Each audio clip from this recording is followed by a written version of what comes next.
I'm going to set up my props here. All right.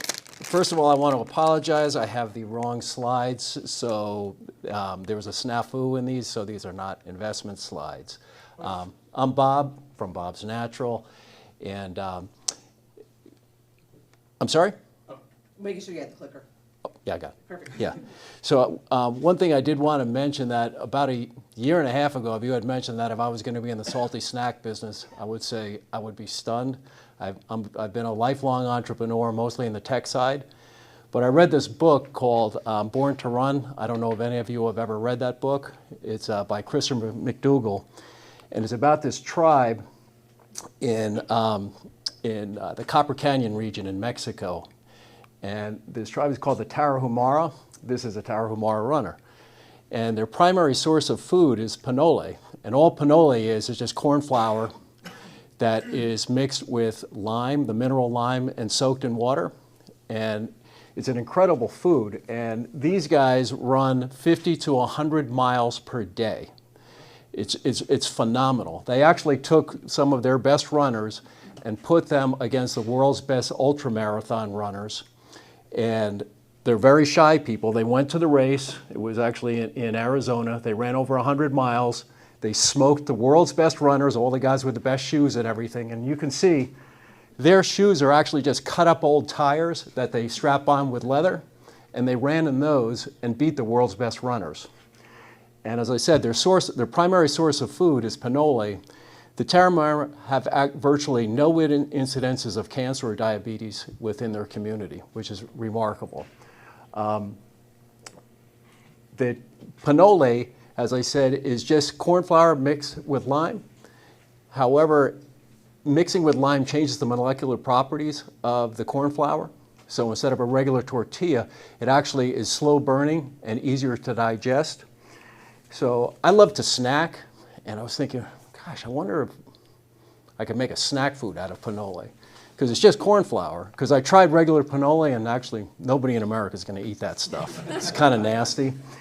So I was the mad kitchen scientist for a while and created a tortilla chip, and then I had to try and find a co-manufacturer for it, which was virtually impossible because I found out most co-manufacturers are 100% booked, but they like the concept. I added chia seeds, and they actually have chia seeds as well, which is great for hydration retention. I added dates for a little hint of sweetness and added fiber. And also I added brown rice protein because I wanted to keep it vegan and have a higher protein count. And tried quite a bit. So these are the products that you can see. No added sugar, gluten-free. As a matter of fact, I got a call from the head of the Celiac Association, said these are fantastic for obviously people with any sort of gluten disorders. We did get our non-GMO verification literally last month. All clean ingredients. This is all there are within it. One of the interesting things, if you manufacture anything with dates in them and you try and bake or fry them, they turn black. So our first run, it took us over a year to figure out how to make it, because obviously a black tortilla chip is not very appealing. But we figured it out and how to mix the ingredients and have an even distribution. The market size is $34 billion for tortilla chips alone and growing at 5% a year. Tortilla chips are larger than the potato chip business right now. More importantly, the better for you chip business is growing at 20%, not 5% per year, which is phenomenal. We've gotten some great props from our, we've actually been written up in Food Business Magazine, Food Navigator, a couple of blogs like this one. And it's basically a guilt-free snack. So if I was just going to ask you, if you were going to sit there and eat your Tostitos or your Late July or your whatever chips, if these tasted better and were better for you, wouldn't you rather have that? Particularly for, not just if you're an athlete, but if you're a parent with your kids, wouldn't you rather send your kids to school with a better for you chip? If you look at every tortilla chip on the aisle, all the nutritional profiles are almost identical. 2 grams of protein and 0 fiber, or 1 gram of fiber. We have 10 grams of fiber, 5 grams of fiber and 10 grams of protein. We have 3 types of chips or flavors. We have chili lime, barbecue, and traditional flavor, and you're welcome to try them afterwards, of course. Our cost of goods sold landed into our warehouse, because as soon as they're manufactured they're manufactured in Atlanta and then they're brought to our warehouse, is $1.70. We sell the chips for $2.60 to our distributors, or we have a higher markup, obviously, online, or we sell direct to the stores. But 90-cent profit margin on each bag. We just launched at the very end of September. We've already picked up KeHE, which we think is the largest food distributor to retail in the country, and with UNFI. As a matter of fact, I think it's unique that we got picked up and we didn't have any stores at that time. We're doing a validation launch. We're in about 15 stores right now, and we're just getting feedback on the product so we can enhance and make it better. And we've gotten some fabulous feedback. We have signed up, and I'm looking at the clock right now, and we have signed up two brokers, one that covers from Maine to Florida we recently signed up, and one that covers Costco. Costco showed some interest in the product. And then we also recently hired one of the best known public relations firms in the country, Christie & Company, who is going to be doing our social media for us. And with that, I know I have to wrap up.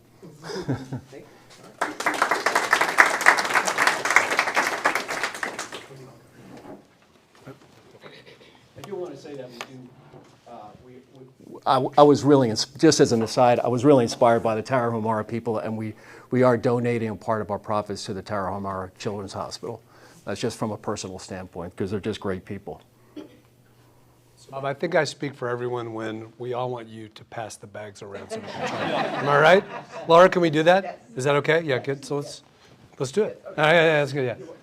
Yeah. So, unfortunately, we did. I have. We'll get it.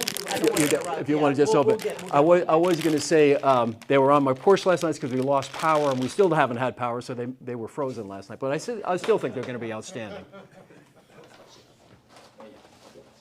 So you're going to sell these at retail?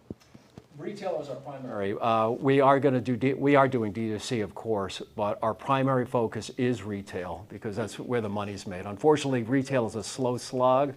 And it's an expensive slog to get into. I've been financing the company to date, and we are going to do another production run shortly based on the feedback from our customers, and the customers being the stores, on how to improve the bags and the profile of it.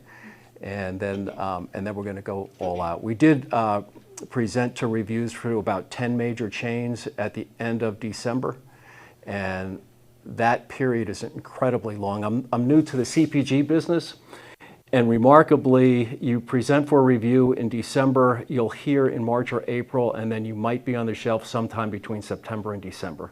So it takes about a year to get on the shelves for major retail. So this is not an area in which I have a lot of professional experience, but I've met a lot of people who are kind of near where you are right now. And this is my opinion. Retailers are terrible customers. You're right. I mean, they're really terrible customers. They're awesome at buying. They have the power of shelf space over you forever. And it's really, really challenging. And so you said something that I would ask you. You said that's where the money is. Can you not do this? Can you not build your own thing? Is that just not a choice? Because like selling this to people, how many of you would like to try this, right? Okay, so the people want to try it, okay? How many of you, if you saw this bag on the shelf at a store, think you'd pick it up? Right, okay? Because like, I mean, I don't go to the store, but like when I go there, it bewilders me, right? I think that you've got a cool story, and you're an engaging guy, and I would really ask you to think about why pick the most terrible customers in the world to go sell this thing that you care about. I agree with you 100%. And if you look at the other better for you snacks such as Pitos, Kibo, and there's lots of well-financed venture funded snack companies, and they all started out D2C. And interesting enough, what they really want to do is go retail. And the reason they want to go retail is to get the numbers so they can get an exit. If you look at companies like Stacy's Chips, Quest Chips, all of those companies, ultimately the investors want an exit, and they're not going to possibly get an exit from a D2C play. It's literally impossible.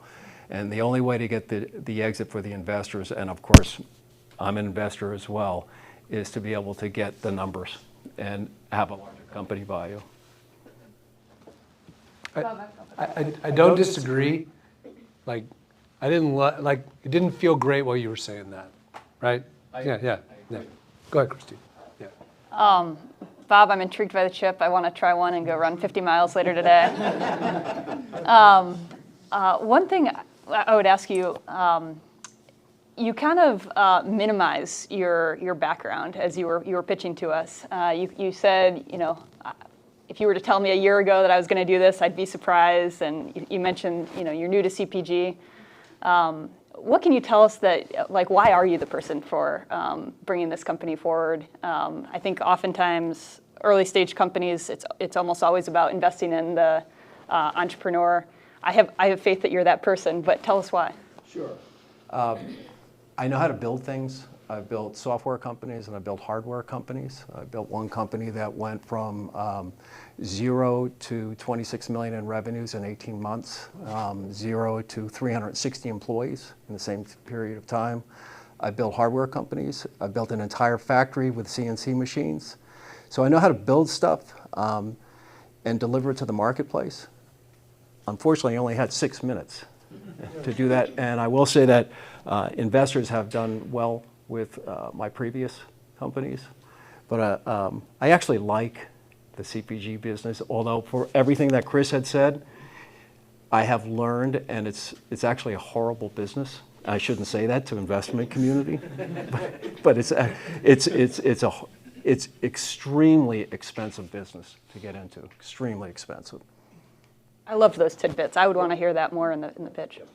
Yeah, I actually was going to say the same thing. You mentioned at the beginning, and again, trying to think about how you get this in within 6 minutes, you mentioned how difficult it was to find somebody to go produce the chip. We don't need to know that in the first 30 seconds of you pitching. Instead, mention, hey, I'm an entrepreneur who's taken a company from 0 to 26 million and 300 plus employees and exited and done very well for investors, blah, blah, that type of thing. I think that's where you can get some time back and find a way to put that in there. I love the story. I completely agree with Chris in terms of going D2C. That story plays. Talking about the tribe, the people, the running 50 to 100 miles, right? You can sell that via partnerships with other retailers, right? Running stores, right? Things like that are maybe a little bit different than the traditional path that you're going to go down in the CPG space. I think that's where this could be really interesting. I did want to ask you, what's your ask, right, coming out of this? Is it to go get investment? Is it to, is it for advisors? Is it for something else? I don't think I heard anything like that in this pitch. You're right. And that was his slides, because It was, yeah. Yeah, totally. Yeah. We're looking to raise an initial pre-seed round of $250K, and honestly, that is to do some D2C as well. And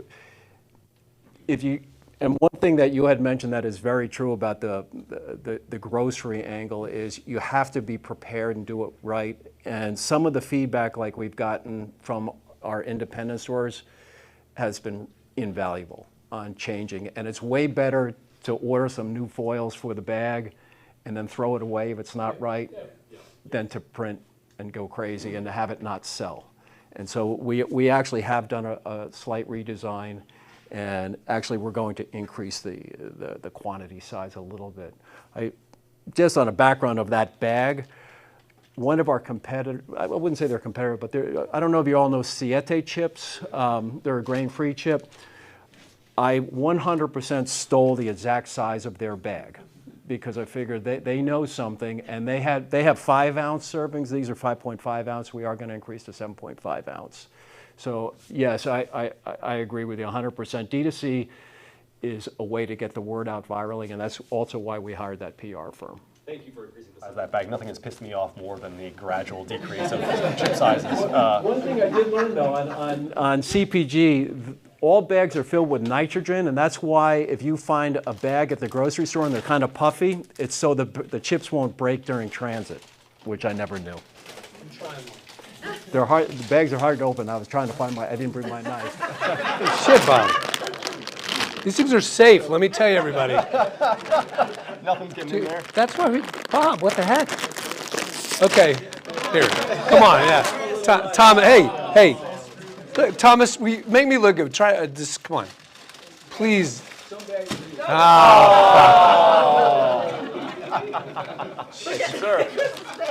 Good God. Before you bite it, take a look at the chip. Yeah. See the chia seeds are evenly distributed. It was great. Which kind do you use? That's the plain. That's the plain chip. Oh, pass those around. Yeah, fantastic. Pass them around. Here you go. Paul, pass it around. No. Eat those. Come here, we can eat them, right? They're fantastic. Those are my son's favorite. And when I did our testing, it took us, as I said, quite a while. We did different iterations, and the friends and family all said, "Yeah, it's good." And you can't lie. So, Like, I would be careful about selling those as healthy, because they taste good. I mean, yeah, it's true. Well, I ended up doing our taste testing with 5 to 15-year-olds, and when they took the bag from my hand, I knew I had a good product. Yeah, because they don't lie. So, Bob, you're cool, the room loves you, and your chips are delicious, and none of us want you to go retail. I'm serious, right? Am I right? Does everybody give it that? Not, well, maybe not. Right? But yeah, cool. Yeah, thanks, Bob. Those are really good.